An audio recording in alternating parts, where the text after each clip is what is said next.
اور اگر آپ نے ابھی تک ہمارا چینل سبسکرائب نہیں کیا تو فوراً سبسکرائب کیجئے، ساتھ ہی بیل آئیکن پر کلک کریں تاکہ مزید آنے والی ویڈیو ہیں وہ آپ کو وقت پر ملتی رہیں۔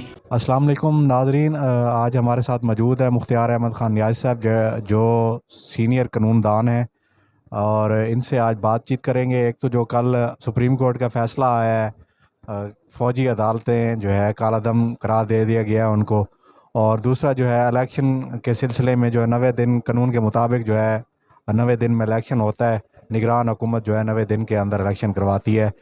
تو کیا جو ہے الیکشن کمیشن الیکشن کروا رہا ہے یا نہیں کروا رہا، کیا وجوہات ہیں، اس پہ بات چیت ہوگی۔ السلام علیکم سر۔ وعلیکم السلام۔ پہلا تو جو سوال آپ نے کیا ہے کہ بھئی 90 دن کے اندر الیکشن، یہ ہماری ایک مینڈیٹری پروویژن ہے پاکستان کے آئین کے 1973 کے آئین کے مطابق، کہ جس وقت اسمبلیاں ڈیزالو ہوتی ہیں اس کے 90 دن کے اندر اندر الیکشن جو ہے وہ الیکشن کمیشن کروانے کا پابند ہے۔ پنجاب اسمبلی ڈیزالو ہوئی، خیبر پختونخوا کی اسمبلی ڈیزالو ہوئی، سپریم کورٹ نے آرڈر بھی کیا کہ فلاں تاریخ بنتی ہے، آپ اتنے دن کے اندر آپ نے انتخابات کروانے ہیں، لیکن الیکشن کمیشن نے لیتو لال کرتے ہوئے اخراجات ہونے کے باوجود اسٹیٹ بینک آف پاکستان کی اسٹیٹمنٹ بھی انہوں نے حاصل کی۔ انہوں نے کہا جی ہمارے پاس رقم موجود ہے، آپ لے سکتے ہیں، آپ الیکشن کروا سکتے ہیں، لیکن وہ سیاستدانوں کے زیر تحت انہوں نے اپنے ہی کمالات دکھائے اور کہنا کہ ہمارے پاس وقت نہیں ہے، حلقہ بندیاں ہوں گی، حلقہ بندیاں ہونے کے بعد پھر صورتحال دیکھیں گے، ابھی ٹائم لگے گا، 90 دن کے اندر الیکشن نہیں ہو سکتے، ہمارے پاس پیسے نہیں ہیں۔ حالانکہ آئی ایم ایف نے بھی اتنا پیسہ دیا ہے کہ یہ پورا پاکستان چلا سکتے ہیں، لیکن انہوں نے اس رقم کو آپس میں تقسیم کر کے الیکشن کمیشن کو ایک پیسہ بھی نہیں دیا، جس کی وجہ سے الیکشن نہیں ہو رہا۔ ہماری اطلاعات کے مطابق 50 یا 5 یا 10 کروڑ روپیہ انہوں نے اپنے M N A M P S کے حوالے کیا ہے کہ آپ اپنے الیکشن کمپین چلائیں، لیکن ملک کی ترقی کے لیے انہوں نے پیسہ نہیں دیا۔ اگر یہی پیسہ عام انتخابات کے لیے الیکشن کمیشن کو دے دیا جاتا تو بر وقت عام انتخابات ہو سکتے تھے۔ سر دوسرا جو سوال تھا کہ فوجی عدالتیں جو ہیں کل جو ہے سپریم کورٹ نے اعلان کیا ہے، تو یہ کیسا فیصلہ ہے آپ کی نظر میں؟ یہ فیصلہ بہت اچھا فیصلہ ہے۔ ضیاء اللہ کے دور میں بھی مارشاء اللہ کی عدالتیں لگی رہی ہیں، ایوب خان کے دور میں بھی مارشاء اللہ کی عدالتیں لگتی رہی ہیں، کیونکہ فوج جو ہے نا ان میں زیادہ تر وہ اپنے ہی قوانین کے مطابق چلتے ہیں۔ ٹھیک ہے، یہ ہے سول میٹر، سول معاملات ہیں، تو یہ اس لیے سپریم کورٹ کا جو بھی فیصلہ آیا ہے یہ بالکل درست ہے، اور یہ جتنے بھی سیاستدان ہیں یا یہ جو 9 مئی کا جو واقعہ ہوا ہے یا اس کے علاوہ کوئی اور واقعات ہوئے ہیں، تو ان کے کیسز جو ہے نا وہ سپریم کورٹ نے یہ کہا ہے کہ بھئی آپ ان کو سول کورٹ میں چلائیں، جیسے سیشن کورٹ ہے یا خصوصی عدالتیں ہیں، تو یہ ملٹری کورٹ کا کیس نہیں بنتا۔ تو میری نگاہ میں یہ فیصلہ جو ہے نا یہ سپریم کورٹ پاکستان نے بہت سوچ سمجھ کے اور اکثریتی فیصلے کے مطابق انہوں نے یہ فیصلہ سنایا ہے۔ اچھا سر، دیکھیں اگر ہم دیکھتے ہیں کہ عدالتیں بڑی عدالتیں ہو گئی، عام آدمی کے لیے جو ہے ایک الگ قانون ہے، بڑے جو لوگ ہیں ان کے لیے الگ قانون ہے، تو یہ قانون تو سب کے لیے برابر ہے، جو پاکستان کا بنایا گیا ہے سب کے لیے بنایا گیا ہے، تو عمل درآمد کے لیے جو ہے جب آ جاتا ہے فیصلے کا، انصاف کا ٹائم، تو جو عام آدمی ہے وہ جو ہے اس سے مستفید نہیں ہوتا، اور جو بڑے لوگ ہیں وہ جو ہے 50 روپے کے وہ کہتے ہیں کہ ایک فارم پہ بھی جو ہے زبان دے لے کے چلے جاتے ہیں۔ یہ بات درست ہے آپ کی۔ اب عمران خان صاحب کو طلب کیا، انہوں نے کہا جی کہ جب تک عمران خان صاحب ان پرسن حاضر نہیں ہوں گے یا بایو میٹرک ان کا وہ نہیں ہوگا سسٹم، تو ان کی درخواست جو ہے نا وہ قابل قبول نہیں ہے۔ یہ ایک عدالت کا ایک اپنا فیصلہ تھا۔ جب نواز شریف صاحب تشریف لائے ہیں، ان کی جگہ بایو میٹرک کا کوئی سلسلہ نہیں ہوا، ان کو ان پرسن پیش بھی نہیں کیا، ان کی بجائے طالع طارڑ صاحب نے درخواست دائر کر دی، وہ اپنے ہی طور پہ وہ ساری کاروائیاں کرتے رہے۔ تو ان چیزوں کو دیکھا جائے نا تو یہ انصاف کے تقاضے یا جمہوری انداز میں پورے نہیں ہوتے۔ اگر انصاف ہے تو سب کے لیے ہے، اگر نہیں ہے تو نہیں ہونا چاہیے۔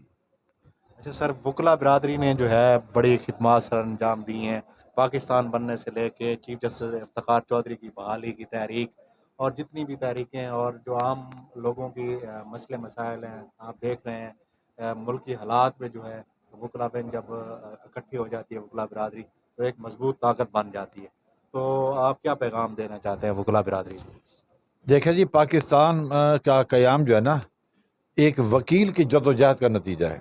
ہمارے قائد اعظم محمد علی جناح صاحب یعنی کہ آل ورلڈ میں ایک بہت نامی گرامی وہ بیرسٹر بھی تھے، اچھے وکیل تھے، اور لوگ انہیں انگیج کرنے کے لیے کئی مہینے انتظار کرتے تھے. یہ انہی کی محنت کا نتیجہ ہے. اسی طرح علامہ اقبال ہو گئے، یا ان کے علاوہ ہمارے جو دوسرے سیاسی رہنما تھے، سارے LLB تھے، سارے وکیل تھے جو پاکستان کو اچھی طرح سمجھتے تھے. اب بھی پاکستان میں جو بھی حالات ہوں، معاشی حالات کی خرابی ہو، سیاسی حالات کی خرابی ہو، تو پاکستان کے عوام کی نگاہیں وکلا کی طرف ہوتی ہیں کہ وکیل اب دیکھو ہمارے ساتھ کیا کرتے ہیں. وکیل جو تحریک چلائیں گے وہ تحریک ہماری ہمیشہ کامیاب ہوتی ہے. اور اللہ نے چاہا اب آئندہ بھی ہمارے دو وکلا برادری جو ہے نا، یہ حق سچ کے لیے ہم کھڑے ہوں گے، اور عوام کی خاطر ہم نے کھڑے ہونا ہے. اس سے ہماری طاقت کو کوئی نہیں روک سکتا.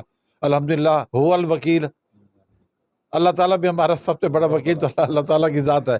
تو اس لیے نا الحمدللہ ہمارے وکلا میں اتفاق ہے. ہمیں کسی قسم کا کوئی لالچ نہیں، وزیر گورنر بننے کا کوئی لالچ نہیں. ہم اپنے حقوق کی خاطر اور عوام کے حقوق کی خاطر لڑنے کے لیے ہم کچہری میں آ کے بیٹھتے ہیں. اور انشاءاللہ تعالیٰ اگر آئندہ کوئی ایسا مسئلہ ہوا تو ہم اظہار یکجہتی کریں گے. پورے پاکستان کے وکلا یکجان ہو کر پاکستان کو بچانے کے لیے، اور ہم ان کا ساتھ دیں گے. ہم پاکستان کی فوج کے مسلح افواج کے ساتھ کھڑے ہیں. کیوں کہ سرحدوں کی حفاظت جو ہے نا ہماری افواج کرتی ہے.